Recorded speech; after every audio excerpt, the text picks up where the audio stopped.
పాక్తో యుద్ధాన్ని ఆపానంటాడు. అందరి సంగతి తేల్చేస్తానంటాడు. ప్రపంచంలో ఎవరు చేయలేని చేశానంటూ తనకు తానే వీరుతాడు చేసుకుంటాడు.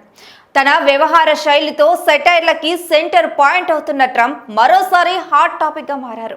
ట్రంప్ పుష్ప స్టైల్ అంటూ ట్రెండ్ అవుతున్నారు. ఇప్పుడు ఇదే డైలాగ్ ను ఖతర్ కు వినిపిస్తున్నారు ట్రంప్. ఇజ్రాయెల్ దాడి గురించి ఖతర్ కు 10 నిమిషాలు ఆలస్యంగా చెప్పి గేమ్ ప్లే చేశారు. ఇక హమాస్ తిరుగుబాటుదారులే లక్ష్యంగా ఖతర్ రాజధాని దోహాపై ఇజ్రాయెల్ వైమానిక దాడులకు దిగింది. ఈ దాడికి సంబంధించి అమెరికాకు సమాచారం ఉన్నప్పటికీ ఖతర్కు ఆ విషయం చెప్పడంతో ఆలస్యం చేసింది. దాంతో ట్రంప్ డబుల్ గేమ్ ఆడుతున్నారని విమర్శలు వెల్లువెత్తుతున్నాయి. ఇజ్రాయెల్ చేసిన ఈ దాడిలో హమాస్ కీలక నేత ఖలీల్ అల్ హయ్యా కుమారుడితో సహా 6 మృతి చెందారు. దాని గురించి అమెరికాకు ముందే సమాచారం ఇచ్చామని టెలావివ్ చెప్పింది.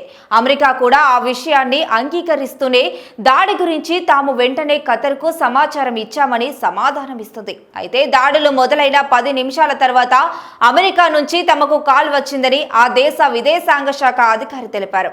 పేలుళ్లు జరుగుతుండగా అమెరికా అధికారి ఒకరు ఫోన్ చేశారని వెల్లడించారు. దాంతో ట్రంప్ తమ దగ్గర దాడి గురించి సమాచారం ఉన్నా ఖతర్కు ఎందుకు చేరవేయలేదని సందేహాలు వ్యక్తమవుతున్నాయి. ఇటీవల మిత్ర దేశాలతో ట్రంప్ వ్యవహరిస్తున్న తీరు అందరినీ ఆశ్చర్యపరుస్తుంది.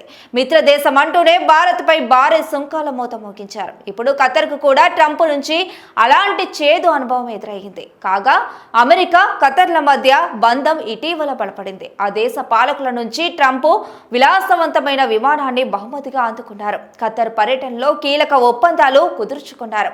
ఈ క్రమంలో అమెరికా మిత్ర దేశం ఖతర్పై ఇజ్రాయెల్ దాడి చేయడం అనేది చర్చనీయాంశమైంది.